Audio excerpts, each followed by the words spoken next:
Shalom, selamat sore untuk kita semua. Shalom, selamat sore Bapak dosen dan teman-teman. Saya atas nama Juan Yohanes Nahakwain dari program studi pendidikan anak usia dini kelas B. Baik, di sini saya akan mempresentasikan hasil kerja kami dari kelompok 6. Yang pertama, agresi, pengaruh lingkungan, genetik, dan jenis kelamin terhadap perilaku agresif anak. Yang pertama, pengertian agresif. Istilah agresif digunakan untuk menggambarkan perilaku siswa, bentuk dari luka fisik terhadap makhluk lain yang secara otomatis terdapat di dalam pikiran. Agresif merupakan perilaku yang serius, yang tidak seharusnya dan menimbulkan konsekuensi yang serius, baik untuk siswa maupun orang lain yang ada di lingkungannya. Salah satu bentuk emosi anak adalah marah. Oleh anak sebagai hasil dari kemarahan atau frustasi, paparan di atas dapat disimpulkan agresif merupakan bentuk ekspresi marah yang diwujudkan melalui perilaku yang dilakukan dengan sengaja untuk menyakiti orang lain yang menimbulkan konsekuensi yang serius. Yang kedua, jenis perilaku agresif. Lenslota dan Vaughan Smith menyatakan ada 4 tipe perilaku agresif dan reaksi anak-anak terhadap penerimaan sosial, yaitu agresi fisik yang diprovokasi, misal menyerang kembali mengikuti provokasi. Yang berikut agresif yang meledak, misalnya marah tanpa alasan yang jelas. Yang ketiga, agresif lisan, misalnya mengancam. Dan yang berikut agresif secara tak langsung, misalnya menceritakan pada guru bahwa siswa lain yang melakukan kesalahan. Sedangkan Brown dan Birne mengklasifikasikan perilaku agresif menjadi 8, antara lain yang pertama, agresi langsung fisik verbal. Yang kedua, agresi langsung aktif non verbal. Yang ketiga, agresif langsung pasif verbal.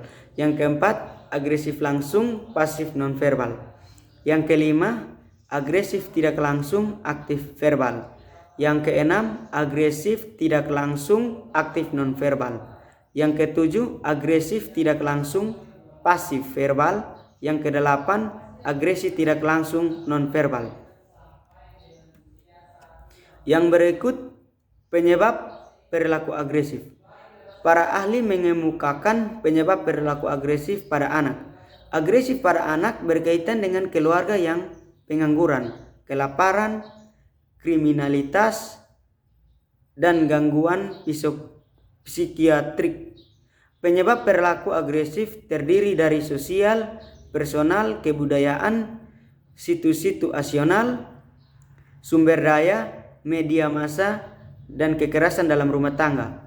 Sehingga dapat disimpulkan bahwa penyebab agresif sangatlah beragam. Tidak hanya disebabkan karena adanya dorongan dari dalam diri, namun dipengaruhi juga oleh kognisi serta faktor lingkungan di mana anak mempelajari agresif melalui pengamatan dan pengalaman.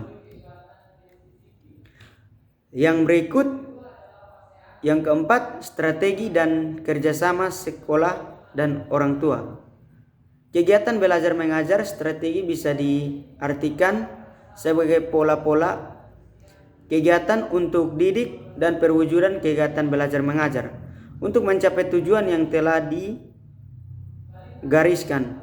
Beberapa prinsip yang dapat digunakan untuk menangani anak yang berperilaku agresif, diantaranya dengan memodifikasi perilaku yang dikembangkan berdasarkan operan conditioning Skinner, meliputi 5 langkah. Yang pertama, menetapkan tujuan perubahan perilaku.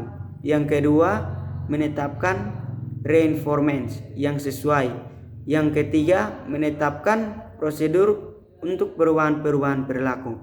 Yang keempat, melaksanakan prosedur yang telah ditetapkan, mencatat hasil penerapan prosedur. Dan yang kelima, melakukan evaluasi dan revisi. Mengatasi perilaku agresif dapat dilakukan melalui berbagai cara, baik melalui pemberian model atau keteladanan.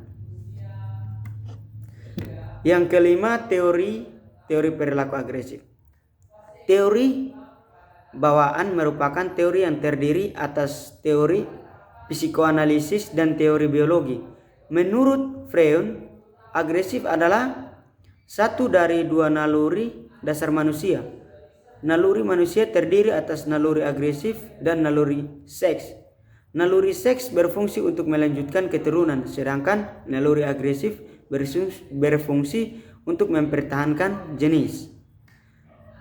Teori biologis, teori ini menjelaskan perilaku agresif dari berbagai proses tersebut, antara lain proses Fall dan teori genetika. Yang berikut, teori lingkungan. Inti dari teori ini adalah bahwa perilaku agresif merupakan reaksi terhadap peristiwa atau stimulasi yang terjadi di lingkungan. Teori fragmentasi agresif klasik. Yang berikut, teori belajar sosial. Teori ini memperhatikan faktor tarikan dari luar. Yang berikut, teori kognisi. Inti dari teori kognisi adalah proses yang terjadi pada kesadaran dalam membuat penggolongan atau kategorisasi, pemberian sifat-sifat atau atribusi, penilaian, dan pembuatan keputusan. Yang berikut, teori self-esteem. Teori dari Ronsberg mengukur self-esteem secara global pada masa remaja dan masa awal. Self-esteem bukan merupakan bawaan yang telah dimiliki seseorang sejak lahir, tetapi merupakan suatu komponen kepribadian yang berkembang sejak awal kehidupan para anak. Menurut Abraham Maslow, dalam teori hierarki menyatakan bahwa setiap manusia memiliki 5 kebutuhan dasar, yaitu kebutuhan fisiologis, yang kedua keamanan, yang ketiga cinta, dan yang kelima harga diri dan aktualisasi. Harga diri merupakan salah satu kebutuhan penting manusia. Yang berikut, yang keenam, faktor yang mempengaruhi self-esteem. Berikut adalah faktor-faktor yang mempengaruhi peningkatan self-esteem. Yang pertama, opini orang lain. Opini orang lain ini seperti opini teman, keluarga, tetangga, dan sebagainya. Yang kedua, pikiran diri sendiri. Perkataan yang kamu ucapkan untuk diri sendiri membekas di pikiran kita, dan kita akan terus memikirkan seolah-olah semua perkataan itu benar. Yang berikut, keterampilan diri. Semakin banyak keterampilan yang kamu punya, maka semakin tinggi juga self-esteem memilikimu. Yang keempat, pola asuh masa kecil. Jika pola asuh anak diasuh dengan cara otoriter, akan membuat self-esteem lebih rendah karena mengalami trauma. Yang kelima, keterbatasan yang dimiliki. Tidak bisa kita pungkiri bahwa keterbatasan bisa menjadi suatu penghalang dalam beraktivitas. Yang berikut, ciri-ciri self-esteem. Ciri-ciri self-esteem dibagi menjadi dua, yaitu ciri self-esteem sehat dan self-esteem rendah. Ciri self-esteem sehat dapat menolak permintaan orang lain jika kamu merasa tidak ingin melakukannya. Ciri self-esteem rendah, percaya bahwa orang lain lebih baik daripada diri sendiri. Yang berikut, aspek-aspek dalam self-esteem. Self-esteem memiliki beberapa aspek meliputi kekuatan, keberartian, kebijakan, dan kemampuan. Yang berikut, faktor-faktor yang mempengaruhi self-esteem. Faktor-faktor yang dapat mempengaruhi peningkatan self-esteem yaitu opini orang lain, pikiran diri sendiri, keterampilan diri, pola asuh masa kecil, dan keterbatasan yang dimiliki. Yang berikut cara meningkatkan self-esteem. Berikut adalah beberapa cara agar self-esteemmu meningkat. Yang pertama, kenali dirimu sendiri. Yang kedua, berhenti membandingkan diri. Yang ketiga, memiliki tujuan hidup. Yang keempat, jalin relasi yang positif dengan sesama maupun orang lain. Yang kelima, terima keadaan diri. Yang keenam, memiliki sifat positif. Baik, saya akan menyimpulkan dari materi ini. Kesimpulan, agresif merupakan perilaku serius yang tidak seharusnya dan menimbulkan konsekuensi yang serius baik untuk siswa maupun untuk orang lain yang ada di lingkungannya. Salah satu bentuk emosi anak adalah marah yang diekspresikan melalui agresif. Hal tersebut merupakan tindakan yang bisa dilakukan oleh anak sebagai hasil kemarahan atau frustasi. Di lingkungan sekolah, anak agresif cenderung ditakuti dan dijauhi teman-temannya. Ini dapat menimbulkan masalah baru karena anak terisolir dengan lingkungan di sekelilingnya.